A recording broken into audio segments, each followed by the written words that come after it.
üle selle sama õppuse puhul, sellist, et kõige oli kahju jälle teeme vähe, aga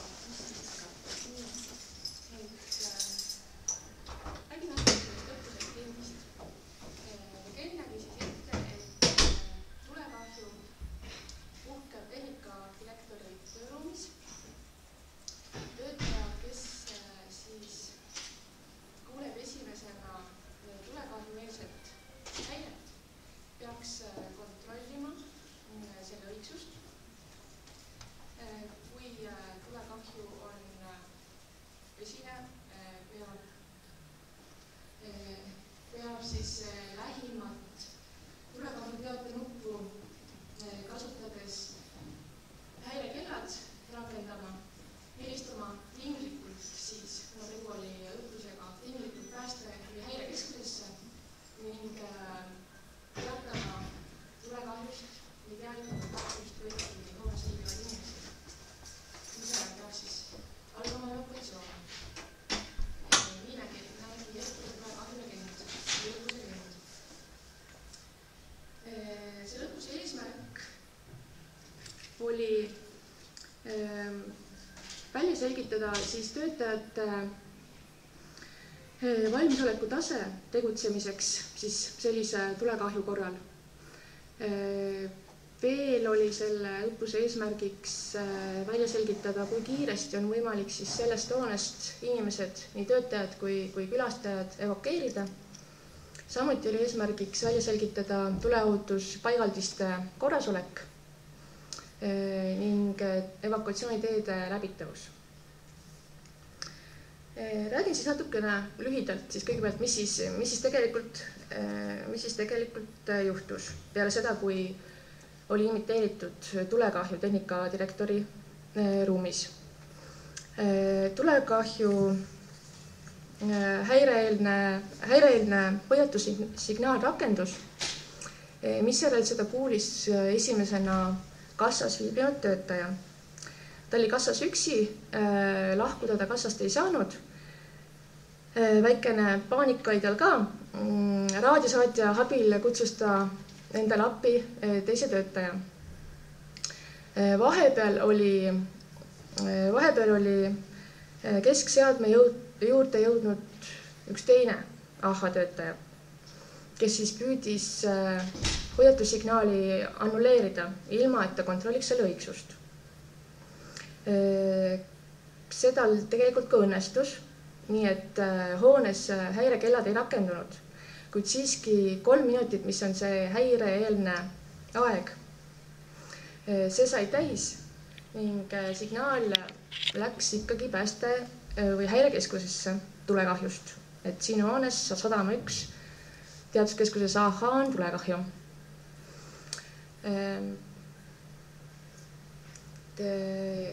Jah, nii nagu ma ütlesin, et häirekellad ikkagi hoones või korraks üks piuks vist käis, aga põhimõtteliselt annulleeriti see kohe ära.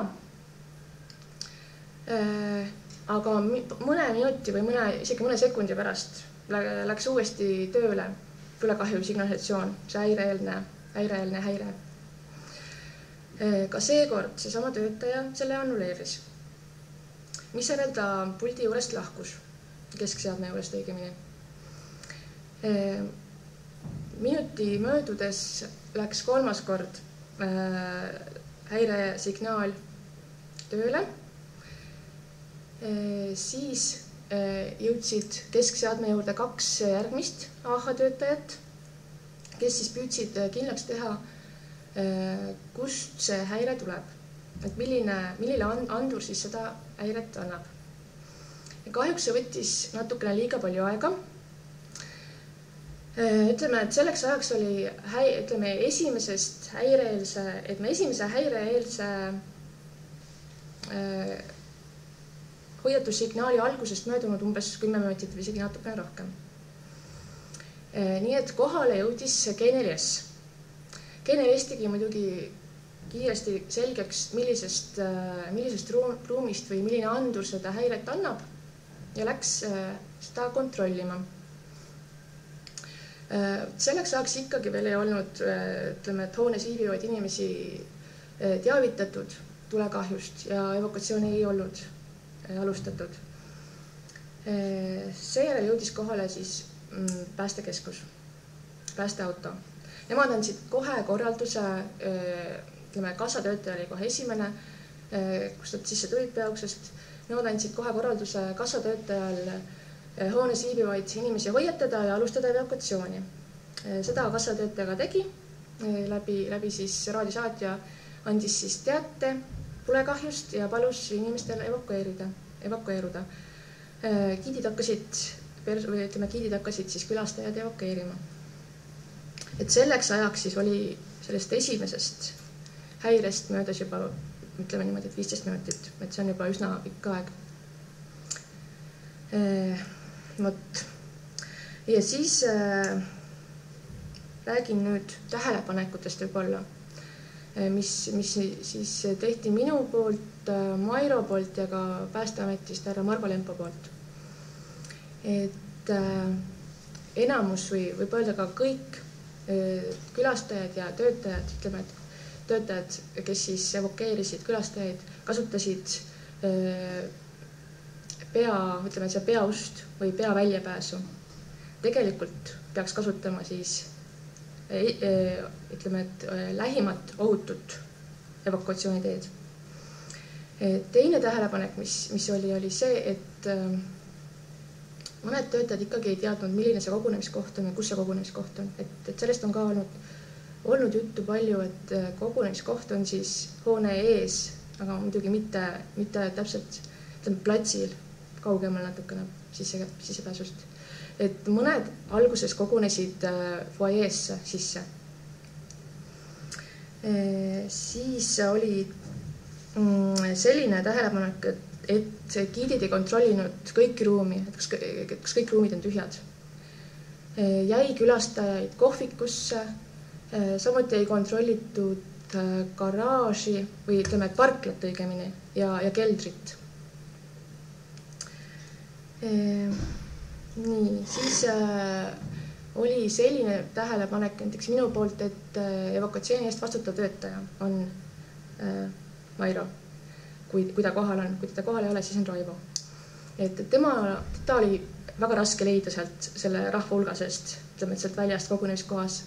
Et tema peaks olema siis kergesti leitav, ehk siis äkki näiteks kandma kollast vesti. Ja oli selline tähelepanek, et evakuatsioonist vastutavad töötajad ei andnud infot edasi evakuatsioonijuhile. Et kas siis nende alalt või vastutusalalt, ütleme, on siis kõik inimesed evakueeritud. Ja kui võimalik, et palju neid siis oli. Näiteks kontori poole pealt on see täitsa võimalik. Et sellised tähelepanekud olid. Aga võib-olla siis ma annakski edasi härra Margo Lempole sõna. Ja siis räägime selle sama õppuse põhjal siis uuesti neid asju. Sina oled evakuatsioonijuht. Siin, kui sa oled olemas majas ja kui sind ei ole, siis asendab sind Raivo Uustare. See nagu on läbi jooksnud siin ka mitmeid kordi. Ütleme, et sina pead juhtima evakuatsiooni, kui maja näiteks ei ole ventilatsioon mingil põhjusel, ütleme, et ta peaks nagu välja lülituma automaatselt, on ju. Kui ta ei ole millegi pärast välja lülitanud, sa pead selle välja lülitama. Sa pead suhtlema päästemeeskonnaga. Sa pead juhtima.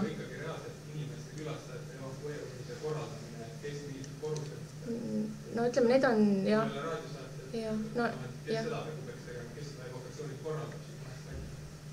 Giidid oma vastutusalalt, nii nagu on.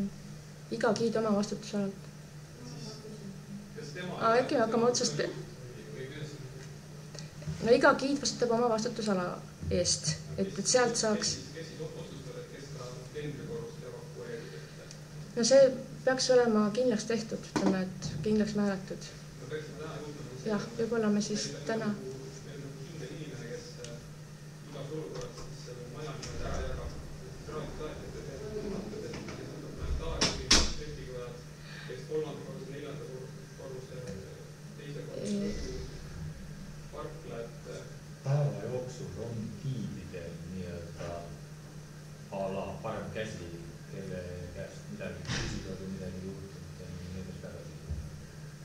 tavaelu. Kas meil on hea kiitus? Jah. Ei ole juba ka. Kas see, kes kassas on, siis tegelikult tema omab kõige paremini üldse infot, mis sealt on. Kas ei võiks olla tema see evakuatsiooni juht, sest tema alustab evakuatsiooni reaalselt, natuke ka juhib selles mõttes reaalselt, et läbi teadvustussüsteemi ja mingil hetkel tegelikult on Mairo samasugune ohver, nagu mina siin külastajana olen. Ja, see süsteem on väga hea süsteem, et sellega jõuab seda, kui saab seda evakuatsiooni juhtida, et siis jagada ülesanded teiste töötajate vahel. Et siis igale poole sisse ei suuda ja ei saagi minna, et sa peaksid jagama selle töö ära kindlasti hästi kiiresti. Et kes siis millise ala, millise tsooni tahast enda vastutuse võtab ja selle evakueerimise korraldamist. Keegi peab võtma initsiatiivi. Mina olen see, kes võtab selle juhtimise enda ja hakkab siis korraldusi edasi tagama. Et kas sina vastutad sellest, sina sellest, mine sinna, tee seda, juhi sinna. Ma ise kujutan ette, see võiks olla kassakiip, kes esimesena saab seda häirest teada. Ta läheb selle puldi juurde. Kui tema ei lähe, siis ta palub kedagi, kes saab minna, sest kassakiip ei saa minna külastajate järjekorras. Ta palub ja sealt tuleb info, et on mis iganes tsoonis on kirjeldus juures, kus asub. Siis ta saab paluda, et keegi järgmine giid või sama giid läheks ja uuriks, et kas see reaalselt midagi lahti on. Kui sealt tuleb raadiosaadetega info tagasi, et tõesti on põlev näiteks, siis üks kassagiid, siis üldjuhul 2 tükki, seal võib-olla ei ole ka üks, siis... No ütleme, too moment oli seal üks. Siit vaatame läheb see keeruliseks ära, et kes siis peab võikama üle maja, et evakuatsiooni... Ja seda peab kassagiid tegema. Seda peab tegema kassagiid, aga ma ikkagi olen aru saanud, et siin on giidide vahel ära jaotatud need alad või ütleme ruumid või alad, mille eest nad vastutavad. Et see on ikkagi see, et iga giid vastutab selle ala eest,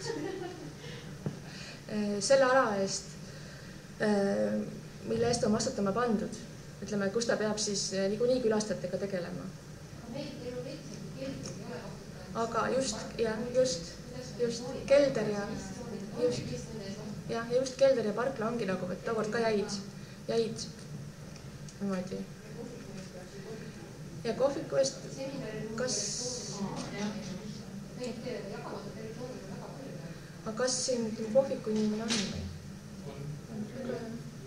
Et kohviku eest vastutavad kohviku töötajad. No raadiosaatetel mitte, aga see valjuhäält isegi, et selle vahendusel. Selle vahendusel ta peaks jõudma igale poole.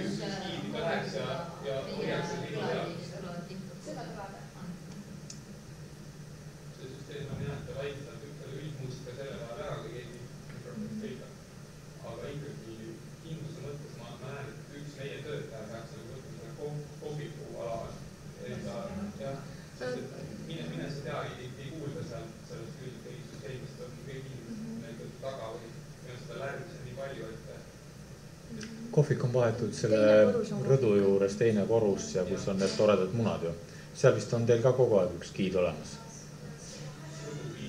Teeme räägimas sellest ka, et tegelikult on meil selline olukord ka, et mõned päevad ei olegi ühte rõdut, mõnikord olegi 2 ja siis peab arvestama sellega rääkimisega ja mõned olid olla 2. Ja mis siis on ju, ja sellel päeval oli ka konkreetselt kas üks rõdu või mõlemad rõdud ja suures saalis on üks. Kas teil on siis teada, et keegi läheb lõunale, siis ta ütlebki mingi naabrile, et ta läheb lõunale? Et siis peaks...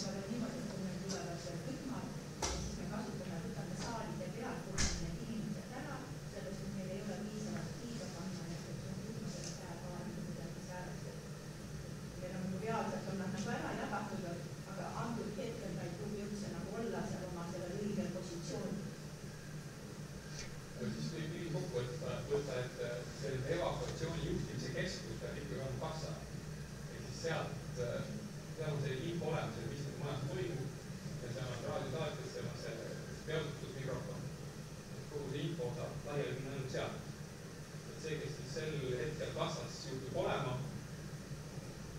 See inimene siis juhib seda evakuatsiooni. Põhimõtteliselt jah. Kassa siis teab näiteks, kui keegi on kuskilt lahkunud. Millist tsoonist on keegi lahkunud täna sellisel? Ei ole tegelikult. Ei ole. Kas ei tea, et kes tunnaga äkki peab see naaber sealt, ütleme, et üks lõik on tühi, aga see kõrvallõik, tema teab. Äkki peaks hoopis nii siis tegema.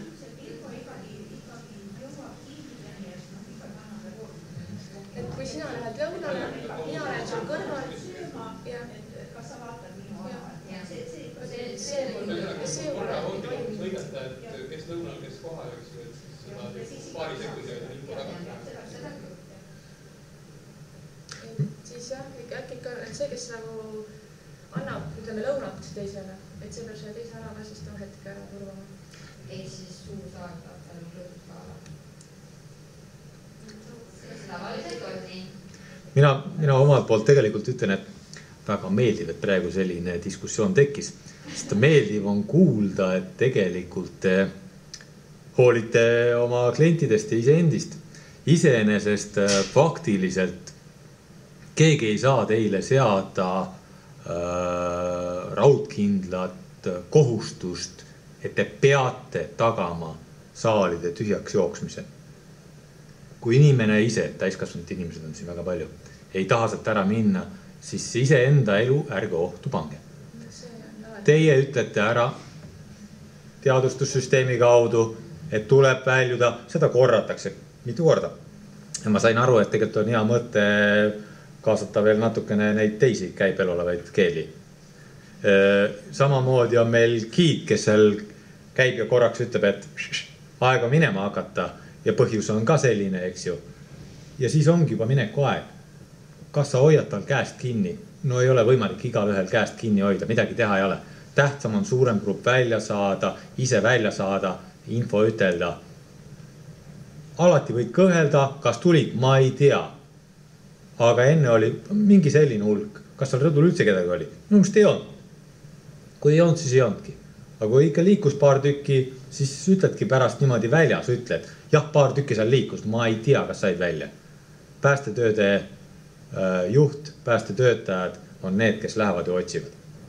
Milline see info edastusviis nagu peaks olema? Ma kujutan ette, see võiks olla paaniline, see kättega lehtida ja või siis sa ütled vaikselt evakuatsioon.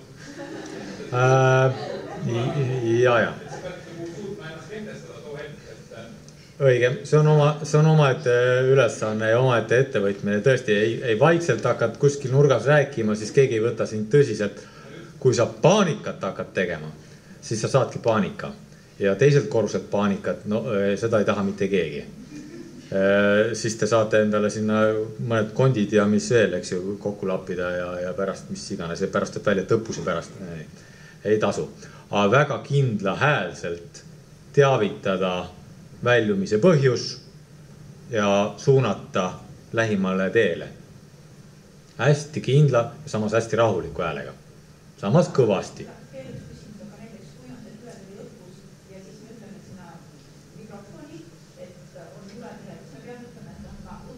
Ikka. Õppuse aega alati õppus. Ikka. Aga siis mõni ei pruugi üldse seal, õppus ma ei lähegi välja. Ja kui ma suunan inimesi välja, suunan, ei lähe. Suunevad, kas me kõnin ise ka minema? Koos suurema grupiga? Jah. Õige. Kohe üks küsimus veel. Suursaed, tehnoloogisaed. Ma lihtsalt pean teile ära küsima. See on hästi suur ja kas lähime evakuatsioonide, kas näiteks töökojapoolne ots peaks siis ma tunnen küll saali. Et nagu peaks seal teistest nagu töökojapoolsetest väljapääsudest välja minema ja teine ots siis sealt kohvikud replipäeva. Ideeliselt küll. Ainuke küsimus on see, et töökojapoolsed uksed ei ole meil tähistatud evakuatsiooni märgiga, lambiga. Inimesed ei saagi aru, et sealt tegelikult pääseb välja. Kui sa just ise seal kõrval ei seisa, ütelda, et siia poole, eks ju. Aga kui suunata, ikka võib, muidugi. Sealt, kui sa ise Jah. Siis ka külastajad. Mille uksi on igas saalis on suured taadmisused, väike käigus, Iseenesest mina oma seisukohast see esimene, see suur saal, see ei olegi selles mõttes väga probleemne evakueerida, sest neil on väga mitu ust nii läbi kaupluse kui ka sealt nii-öelda peasissepääsu juurde minevat. Väga lihtne ja kiire üheselt väljaminek. Ja kuna see VAE on tegelikult meil ehitatud selliselt, et seal ei ole suurt põlemiskoormust ehk materjali, mis võiks ise tekitada probleemi. Ja reeglina selline, et lihtsalt kellad lähevad tööle, see eeldabki seda, et seal see probleem olla ei saa, sest muidu te oleks enne juba avastanud selle. Las lähevad peauksest. Aga tagumine see nii-öelda see saal, kus on need rändnäitused, siis see saal, kus kunagi oli Sipelgad ja see Viltuna maja ja mis seal iganes ära ei ole. Vaat see seltskond on nüüd see, kes peaks hakkama otsima natuke lühemaid teid. Ja teine korrus. Just. Aga sulus jah, kui meil oleks täpselt paika pandud, mis positsioon, mis väljapääsuteed peaks kasutama? Iseenesest on kunagi see tore projekti koostaja, arhitekt, kes selle ilusa maja valmis, joonistas, siukese plaani ükskord teinud. Et selle võiks üles otsida. Ja, just nimelt. Kolmandast saalist läheb otse uks välja.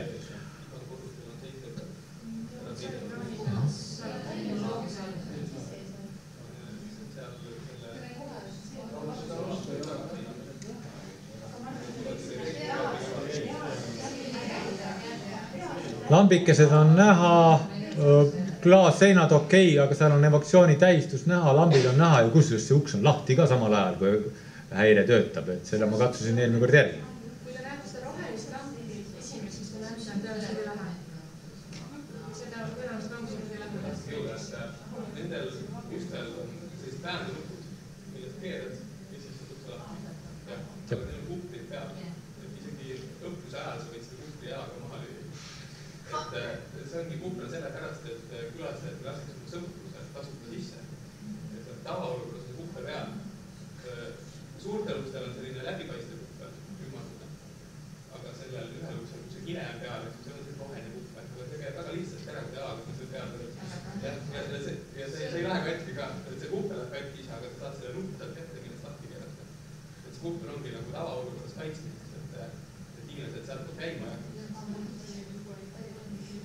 aga see ei pea nagu jalaga lööma, sa võid teha millegi muuga, mis seda võib ette juhtuda. Käega võib natukene tunduda natuke kõva see asi, aga mulle hästi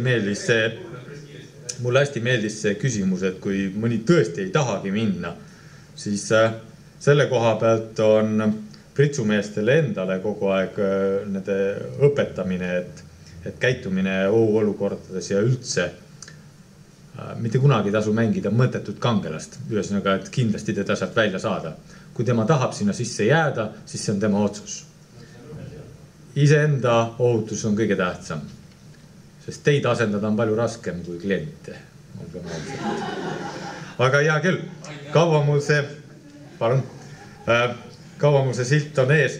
Ma võibolla natukene räägiks üle ka, mis ma siin kokku keerasin. Aga jah, paljusid tegelikult on see seltskond, kes see toredal päeval kohal oli. Osad ei ole. Et mis siin välja tulid, ma ei teinud seda slaidisõu mingisugust ala jälle õpetust, et mismoodi vältida tulekahju ja mida iganes, seda ma võin jälle tulla rääkima teinekord, aga praegu ikkagi selle sama õppuse raamest. Et tegelikult juba räägitud täna, et mis järjekorras teha. Kõigepealt, kui Atsi puldilt tuleb see eelteade, kukub pinisema. Pult ise nurgas ja ma saan aru, et tegelikult ka selle kassa juures läheb see, vist oli laes väike tulukene ja midagi kukkus ka veel pinisema. Mis siis teha? Mis eelmine kord tehti? Tegelikult. Räägite ära, eks ju. Et mis eelmine kord tehti, aga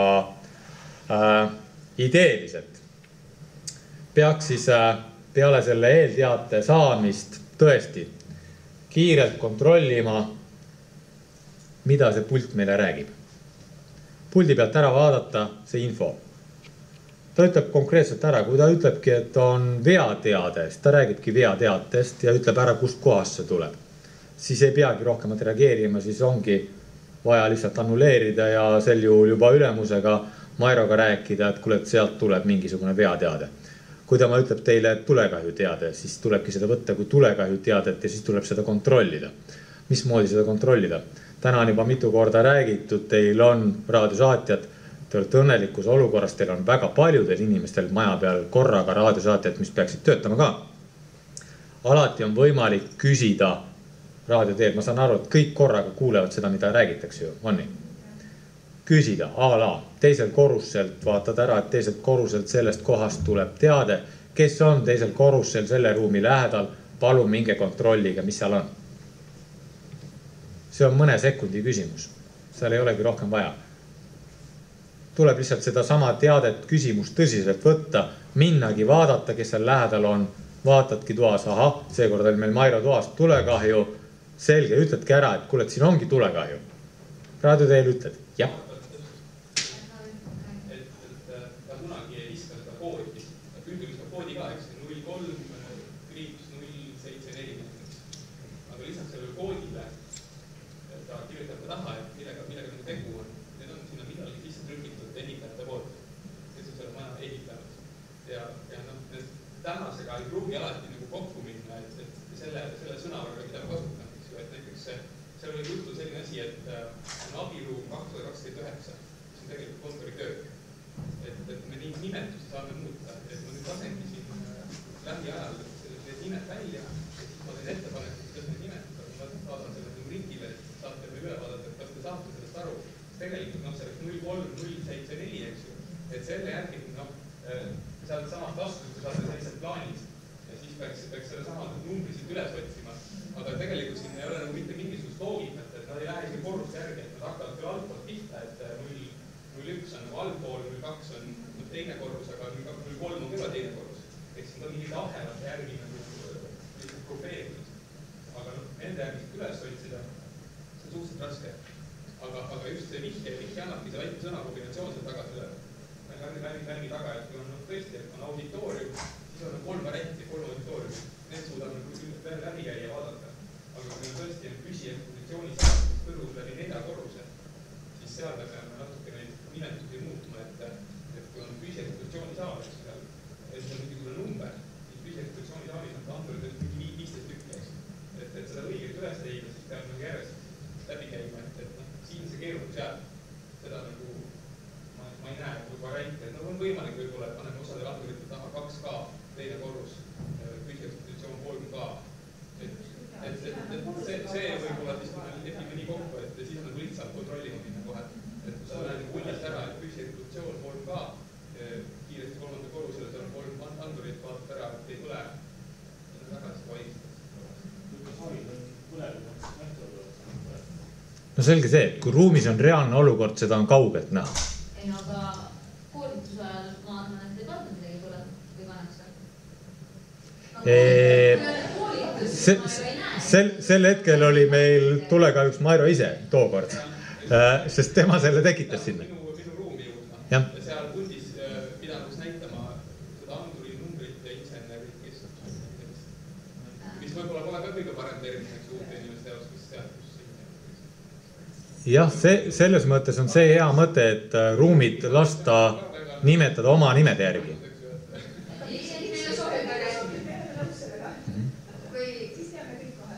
Meil on küsimused või nähtused võeti sellega seoses, et selle ATS-puldi puhul sellel koolitusel vaadati ülemist numbrit, et tegelikult mis tuleb seda algust vaatama. Ja seal on õige mitu numbrit, jah. Ja siis nende plaanides oligi, et me vaatasime, et me ei orienteerinud seal. Et see ettepanek, mis Mairo tegi, et nende nimetustega, see on väga hea. See on väga hea nimetus ja tegelikult päris aus olles oli turvameestel sama probleem. Nad ei leidnud seda ruumi kohe alguses üles, et natuke aega oli tudeerimist ja kui päästemeeskond kohale jõudis, siis neilt käis kiire info päästemeeskonnale, et teisel korrusel on ja samal ajal ise leikisid kõige selle plaaniga, et sinna teisele korrusele vaatama, kus see tulekahju on. päästemeeskond jäi omaette probleemi otsa, sellepärast, et õige mitu treppi läheb ülesse, et kust kohast nüüd oma lahingargnemine teha. Ja siis ma pärast nii-öelda naljatamise ütlesingi, et tegelikult me saime endale 3 hukkunut juurde peale Mairo, sest turvamehed läksid sinna tulekohe koldesse ilma igasuguse abivahendita. Nad ei oleks tohtinud mitte mingil juhul seda liigutust teha. Et nende asi oleks aidata evakuatsiooni korraldada kõige rohkem. Aga seda ma arvan, et peame nende endiga rääkima veel edasi. Nii palju mul...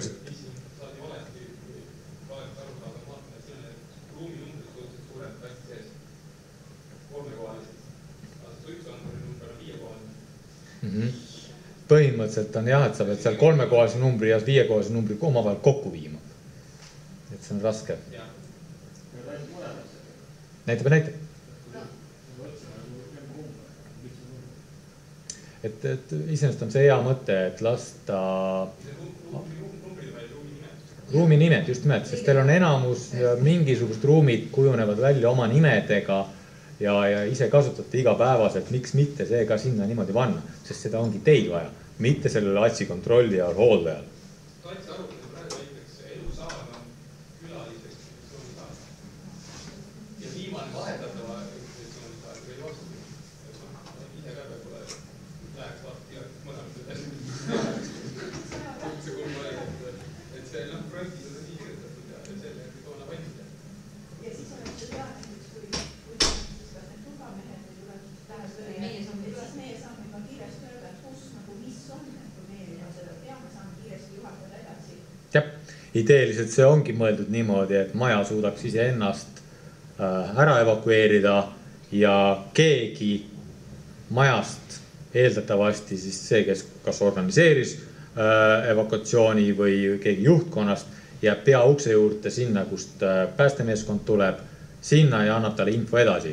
Mis on juhtunud, kus kohas see täpselt juhtunud on, kas majast said kõik välja või ei saanud välja või on mingid kahklused, kas seal on mingid ohtlikud ained seal läheduses, et kui te siin seal oma töökodudes midagi korraldate, siis ausalt öeldes väga ei tahaks sinna kohe nina pista esimese otsaga. Niimoodi naljaga pooleks öeldes, aga nii see elu tegelikult ju on. Et selline info peaks väga ruttu tulema, et sellega peab kohe alguses arvestama hakkama. Et siia nende... Selline asi, et on see kassaruum seal, et siis ka ükskõik mõnda see kassainimene, siis annab seda info edasi, hakkab seda kõike juhtima.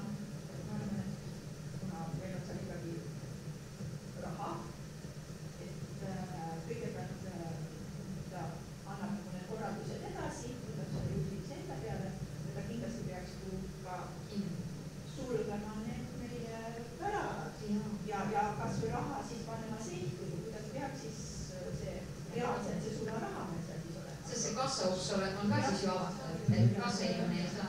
Aga äkki kõige lihtsam on see nii, kui järjest see läheb, kui ma ruumid kinni, siis lõpetate piletimüügi, siis saate oma asjaga tegeleda. Ei piletimüügi küll. Piletimüügi kohe siis jah, aga reaalselt, aga see raha, see on ju ka. See on selles mõttes küll natuke üle hüppamine, et ma siin tagapool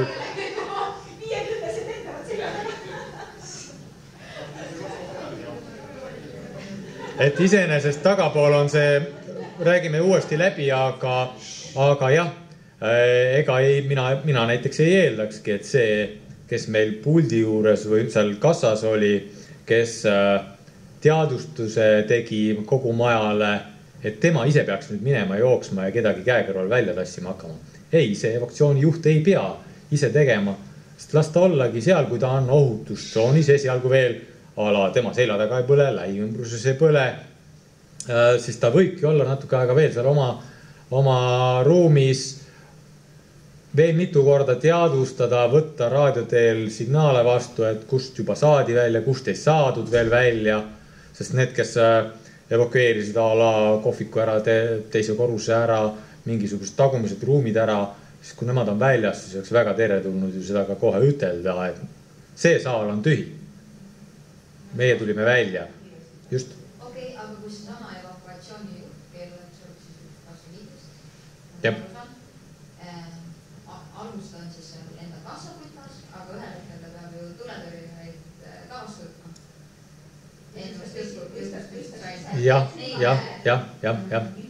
aga kui kauaks selleks aega läheb? Evakuatsiooniks ideaaljuhul, nagu me mäletame, on puldil 3 minutit viivist. Ehk see on see, et kui teada saada, kus kohast häire tuli ja mis pärast see tuli. Siis on evakuatsiooni korraldus, häirenupule vajutus, mikrofoni kaudu ütelda. Reaalselt, ma võin teiega kihla vedada, te suudate maja evakueerida alla minuti. Täiesti rahulikult, ilma igasuguse tormamiseta, alla minuti on see maja võimalik tühjaks saada. Meie poisid ei saa veel autossegi, kui maja on tühi. Kui te korralikult teete. Kui te kohe hakkate tegema. Te jõuate täiesti südamerahuga kõik ära teha. Mul on üks väike kommentaar selle kõige kohta, mis siin toimub. Et oleneb, et ma olen hästi uus giid siin ja kui ma olen juhuslikult kaasas, siis tuleb see häire, lähen natsipuldi juurde, vaatan, et okei, nimetus on ja see on mingi saal, mis tegelikult on elusaal, aga mul pole aimugi, mis seal tegelikult on näitab. Kuidas te mainisite, mis ta elusaal nüüd praegu seal oli jääd siis? Elusaal oli see, kuidas? Vahetadavate näituste saal. Üks häirekeel, mis praegu õigudes käib, on see, et miks alles praegu sellest räägitakse, sest maja juba eksisteerib meil mitmes aasta juba ta käib, põhimõtteliselt 1,5 aastat või 2. Ja ainult praegu alles sellest hakkame rääkima ja see, et meil ei ole isegi tööjuhendis öeldud, et seal on natsis teised nimed ja tegelikult miks see viitamine läks seal õppustel, ma pakun, et see on üks põhjustest, sest isegi selles tööjuhendist ei ole sellest räägitud, et kui vaadata otsida otsa, see on seal, lähme kohe sinna. Ei ole seda. Atsipult oli siin tükk maad varem, kui teie inimesed otsustasid, missugune saal, missuguse nimetuse ja sisu saab. Asi on selles, et oli siukene üldine teema paika pandud ja siis oli ta ära programmeeritud. Pigem on see tõesti see, et siiamaani, see on lihtsalt elust enesest tulnud praegu see teadmine meile tänu selle lõppusele, et need nimetused, mis seal on, ei ole päris üksüheselt arusaadavad nendele, kes siin majas tegelikult on, sest teie olete nii-öelda oma eluga ja tööga siin niimoodi mugavalt edasi läinud, et te olete nendele omad head nimed andnud, need, mis tegelikult lõpuks tulevadki. Et pigem on see siin ikkagi selle hooldajaga suhtlemine, et ta saaks nüüd need kähku ümber muuta ja kujundada teile mugavaks, aga miks seda ei ole, seda ei saadudki teha varem. Okei. Läheks vaikselt edasi, tegelikult me oleme enamus nendest asjadest juba läbi rääkinud, mis ma siia kirja suutsin panna. Las need küsimused praegu jäävad. Saatsid mulle mõned küsimused, ma vastasin neile ära ka ja juba käis siit ka läbi. Kas kohviku töötajad peavad oma külastajad ise evakueerima ning kindlustama, et kohviku trepikoja inimestest tühjaks saab?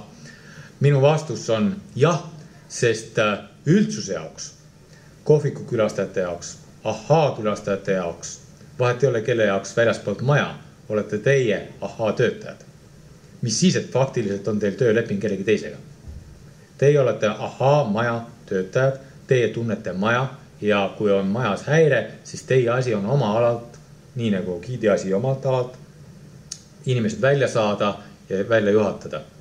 Teil on trepikoda väga lähedal, kõik trepikotta, teada, et sealt saab otse õuga ka. Teil on jah. Raha kaasa ja maja ättimine koos teie endaga. Just, täpselt. Ja kui keegi jääb sinna ei evakueeru, siis on variant, et see on koomine. Tead, mul on ühe korra elus tulnud evakueerida Tartu turuhoonet. Seda elu. Inimesed välja saada on väga lihtne, aga müüjaid välja saada. Aga sama mure. Kaup ja raha. Okei. Teine küsimus. Kui inimesed on liftis ja häire hakkab tööle, kas lifti uksed avanevad ja inimesed saavad ikka välja? Jah. Liht sõidab automaatselt evakuatsiooni korrusele, see on esimene korrus ning avab uksed. Edaspidi kogu häire ajal ei olegi võimalik lifti enam kasutada, sest ta lihtsalt ei reageeri ühelgi nupuvajutusele. Hoiabki uksi lahti, käi edasi tagasi, pealt tahad. Jep. Mis siis saab, kui lift läheb alla ära ja kolmele korrusele on siis on see väga kiire info vaja edastada päästemeeskonnale, kes siis teab, kuidas see mees saab alla saada. Aga kus mina hiidne ise? Kellele? Kui sina näed pritsumeest, jah. Sa võid üritada, kui ta on väiksem kui sina. Või on, tegelikult mõtelgem loogiliselt, alati on ratastooliga inimesel kaasas saatja. Väga suure tõenäosusega on ta saatja kaasas. Reeglina tema oskab temaga väga hästi ka käituda ja ma kujutan ette, et väga-väga tihti on seltskonnas ikka paar meesteravast ka olemas. Saab orgunnida, et keegi teda aitab, aga ratastooli inimesele väike vahe. Üks asi, kui ta on nii-öelda, kuidas ma ütlen, oma hilisemas eluperioodis jäänud ratastooli, siis temal on tegelikult suhteliselt lihtne selgeks teha, et nüüd on aeg see ratastool maha jätta ja lähme välja, et ma võtan su ala kukile. Kui see inimene on eluaeg ratastoolis olnud, siis teadmiseks teile, teda ilma ratastoolita välja saada on peaaegu et võimatu. Sest tema jaoks on turvaline keskkond see ratastool. Variant ainult koos ratastooliga. See on puhtalt nende enda poolt tulnud info, sest ma ükskord tegin laevakoolis nendega eraldi handicap'aga õppuse ja nad ise ütlesid ära, enamus nendest ei lase mitte mingil tingimusel oma tooli lahti. Sest tool maksab tihtipeale natuke rohkem kui enamusel meist auto, mis meile sõita on ja teiseks see on tema turvaline keskkond, ta ei lase lahti seda. Et sellega peab nende puhul arvestama. Meie käitumisjuhis on alati see, koos tooliga. Esiteks palju mugavam tassida ja teiseks ta ei protesteeri ka. Okei. Üks küsimus lifti kohta. Meil on üks tulelik veel, see maale sõidab, mis sellega saab? Kas ta on, või nagu olete inimesed sees ja nad ei tea, et kui kahte nupu võetud, siis ise lahti ja siis saab tanka või välja? Ideeliselt peaks see käituma samamoodi nagu need teised liftid. Küll jah, tema peaks ülesse sõitma. Aga ma jään vastuse võlgu, kas see ühendus praegu toimib. Pärast seda evakuatsiooni lõpust me oleme asunud liftid ümber ehitama. Okei. Teoreetiliselt ei käinud päris nii, kui me eeldasime. Aga praegu ajutiselt seni, kui see ei käitu nii, peaks saali nii võtma võtme üles kokku. Sel juhul jah. See ununeb, et ta ei ole. Täpselt nii juhtus.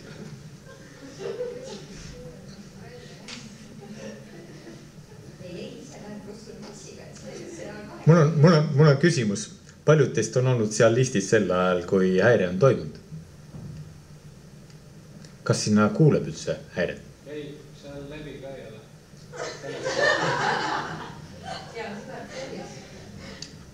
Lindistavad, aga ma julgen ikka ära ütelda. Õnnelikud on need, kes ei tea.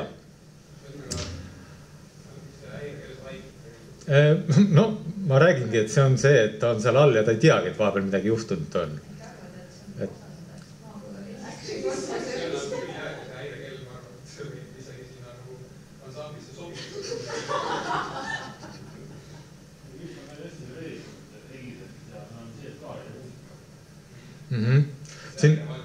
Siin eelnevalt me Mairoga rääkisime, et mismoodi seda evakuatsiooni nagu paremaks teha, et see võiks olla kuidagi õppus, võiks olla selline mõnusalt mänguline, et ta meelde jääks. Et võib-olla siin aitabki jällegi see sama näited, et sellest evakuatsiooni teemast, see on nüüd natukene äraspidine näide, aga sellest, et õndsad on need, kes ei tea. Kui ma veel operatiivtööl olin, 90-ndate keskel oli hästi palju pommiävardusi. Te kindlasti teate. Suhteliselt igapäevane teema oli. ja siis ma olen käinud pommiähvardusel Tartu zooloogia botaanika muuseumi majas, mis enne oli Matemaatika Instituut ja mis seal kõik ära ei olnud. Igavene suur maja, üks suuremaid Tartus muideks. Nüüd jah, on lõunakeskus, mis veel on olemas, aga varem oli. Ja reaalne juhus. Me evakueerisime koos politseiga kogu maja tühjaks.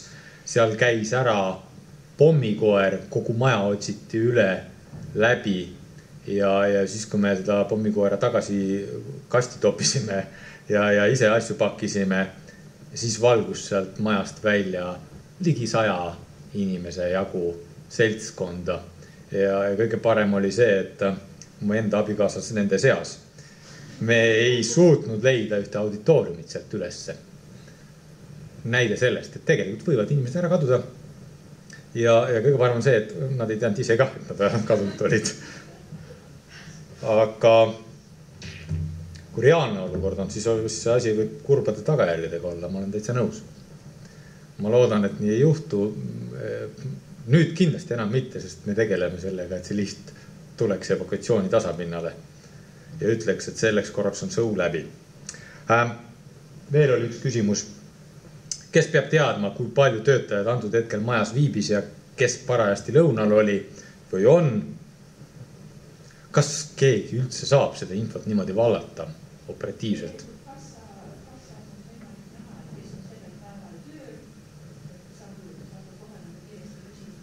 Kassa saab ütelda ja omada seda infot, et täna oli tööl a la 10 inimest.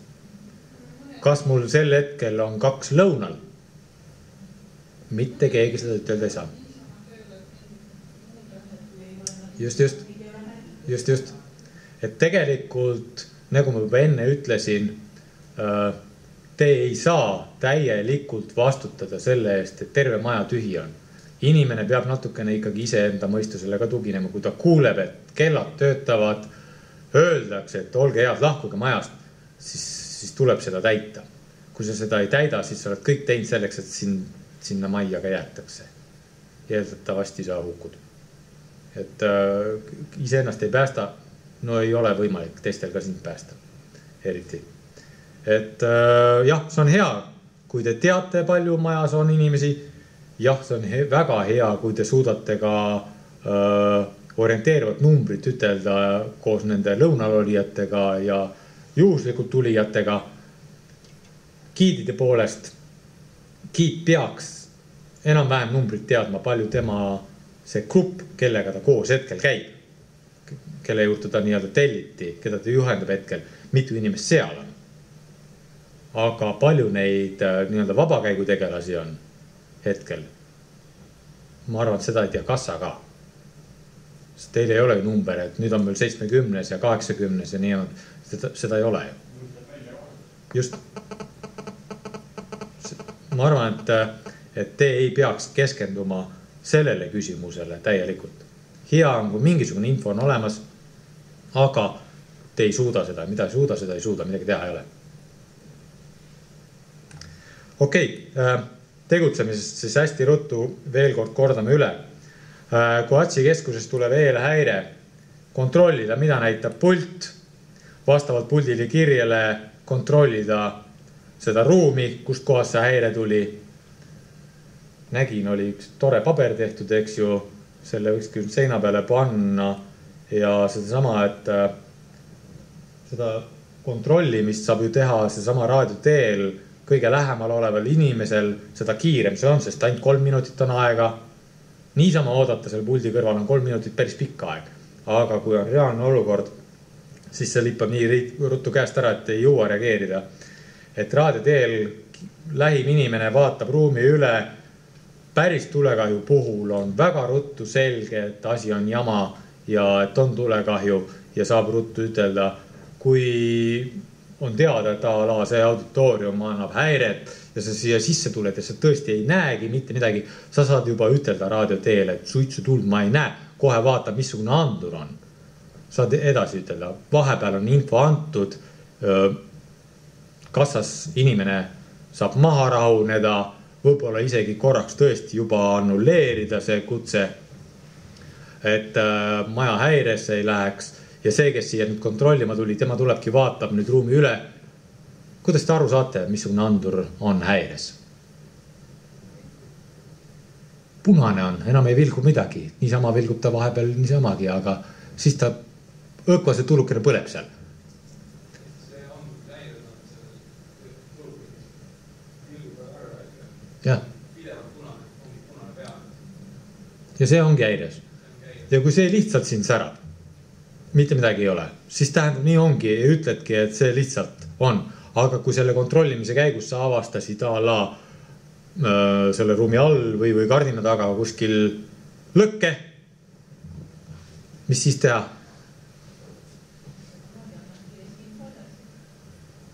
Mille kaudu? Walkie-talkie on üks variant, teine asi on punane karbikene seina peal. Vajutad jõhkralt sisse, kogu maja on häires, puldi juures võib 7 inimest nuppe taguda, et annuleerida midagi ei juhtu, häire on juba läinud. Vajutad.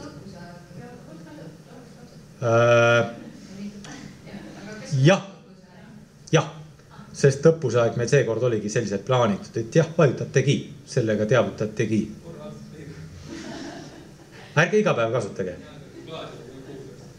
Minu teada nad lähevad lihtsalt sisse või lähevad katki.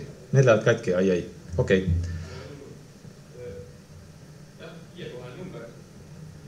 2 kohta, midagi liigust, siis on 3 kohta. Täpselt sama number on siis iga anduri külje peal ka selline nagu lipik oli juures. Ei. Tal tuleb mõra lihtsalt sisse, ta läheb natukene, vajub sisse poole. Ta reaalselt mingi kildudeks ei lähe. Näpule ta haiget ei tee. Seda ei maksa karta. Ja kui ongi tulekahju, vajutad häiresse, Walkie-talkist ütled ka veel ära, et jah, ongi tulekahju, kassas saab inimene hakata organiseerima evakuatsiooni läbi teadustussüsteemi. Teie hakkate sellest samast kohast, kus te hetkel olite. Tead, et siin samas kõrval olid kohe inimesed, lähedki sinna ja ütled neile, et nüüd palun lähme välja, alustad ise evakuatsiooni ja teised kõik, kes on majas, läbi raadiosaatja teada saades, et on tulekahju, sest nemad ju kuulsid ka seda ja samamoodi tuleb ka kõlaritest kogu aeg see informatsioon, et on tulekahju, tuleb väljuda, juhatada inimesed lühimat teed pidi hoonest välja. Missugune on lühim tee? Selle jaoks on evakuatsiooniskeem olemas, selle võib veel üle käia, selles mõttes üle vaadata ja teine asi, teda saab kindlasti kasutajale mugavamaks teha, et ära näidata näiteks ruumide kaupa, et missugune ruum võiks eelistada missugust väljapääsu. Aga kui saab kinnituse, et on tegemist valehäirega ehk eksliku häirega, siis ongi lihtsalt vaja puldist annuleerida see häire ja järgmiseks teavitada siis juba Mairot, et sellest kohast tuli selline vale häire, palun võtke midagi ette, et see meile närvidele käiks. Tahaks tööd teha.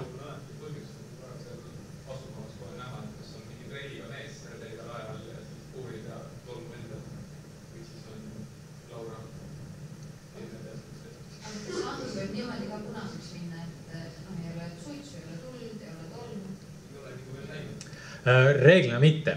Ta tahab ikkagi mingisugust kas auru saada või tolmu saada. Need andurid on siin sellised, mis teame kõik, et loodus tekitab aega, et ikka tolmu tekib ja aja pidi sinna satub.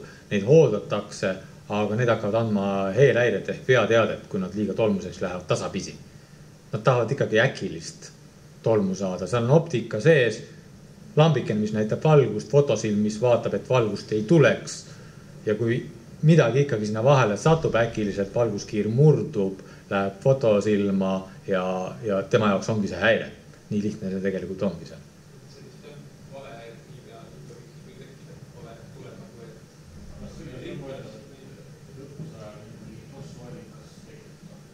Oli kasutusel. Oli küll. Täitsa kasutusel oli. Küll jah, selle pisikese gaasina variant oleks kasutada, me muideks kasutame koolimajades õppuste tegemiseks seda diskoteegi suitsuaparaati. Vähe võimsamad on, aga kole lugu on see, et teil on väga suured ruumid. et siin seda lahti päästa, siis me peame mõne väga väikse ruumi valima, et ta korralikult ka reageeriks, sest jube kaua läheb, et seda ruumi siin suitsu täis saada. Aga võimalik on. Ja. Ma arvan, et selle triki teeme ükskord ära ka mõne tagumise trepikojaga. Täitsa nimme, sest Vanemuse teatris me tegime selle triki ära suitsuaparaadiga tagumise trepikojaga ja sealt tuli jälle toredad inimeste käitumise välja. Inimene näeb suitsu, mis siis läheb ikka. Ärge tehke nii. Aga ega ma rohkem kirja ei pandki. Sest me oleme siin suures plaanis tegelikult ju kõik need asjad ära rääkinud, mis need mured olid ja mismoodi käituda, et kui siin veel küsimusi on, siis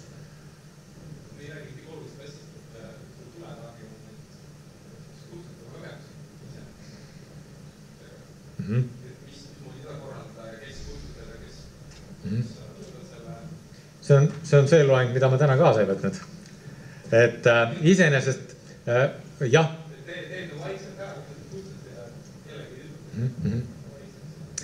Käitumine, tavakäitumine tulekahju, tööl, kodus, puhkehetkel, vahet ei ole kus kohas. Kui sa avastad tulekahju, siis viimane asi, mida vaja on paanika. Esimene asi alati hinda olukorda. Kui sa näed, et nurgast põleb prügikast ja kohe siin samas on kustuti, on mõttekas ikka enne ära kustutada, enne kui paanikat teha. Et alati see olukorra hindamine. Vaatad, natukene mõtled, jah, ma saan hakkama, kasutan päästevahendeid, kustutan, ei saa hakkama, teavitan kõiki teisi, jooksen kõigi teistega koos, aga samas ma olen seda siin rääkinud, olen seda ka mujal rääkinud, et alati võiks selline maja, kes omab endal piisaval hulgal tegelikult kaadrit, inimesi, võiks jagada inimeste ülesandeid. Inimesed, kes evakueerivad kliente, inimesed, kes päästavad raamatupidamise rahad, mis iganes värk, inimesed, kes reageerivad vastupidi, mitte ei jookse välja, vaid just nimelt tulevad sisse. Teie majas on olemas nii kustutid kui ka sisevesikud. Kapp seina peal, kraan sees, toru ka, voolik ja kõik värk. Seda kasutada, see on tegelikult üliefektiivne, väga hea asi. Sellega on võimalik väga suur tulekahju ära kustutada. Ilma, et keegi teine peab appi tulema. Ühed mehed võiks vastupidi käituda ja just nimelt minna kustutama. Aga kus nemad teada saavad, kuhu minna, see on vaja läbi mõtelda, kes nemad on ja kindlasti võiks neile mingisuguse lisaväljaõppe teha ka. Sest nagu ma juba enne ütlesin, mõttetut kangelast ei ole ka mängida vaja.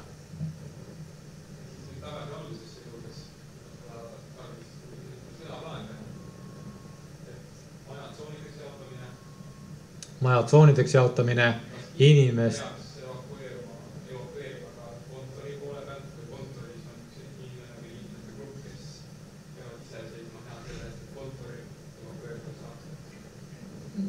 Kontor on maja ise, minu seisukoht. Kui sina oled kodus, siis sa vaatad, et sa ise välja saad. Töö juures sa oled omas kodus tegelikult ja sa pead ise välja saama. Ma ei arva, et siin peaks käituma ala nagu koolimaja lasteaed, kus keegi peab sul näpust kinni võtma. Klient on see, kelle üle peate natuke järelevalvet tegema. Teised ei ole. Ja. Ja.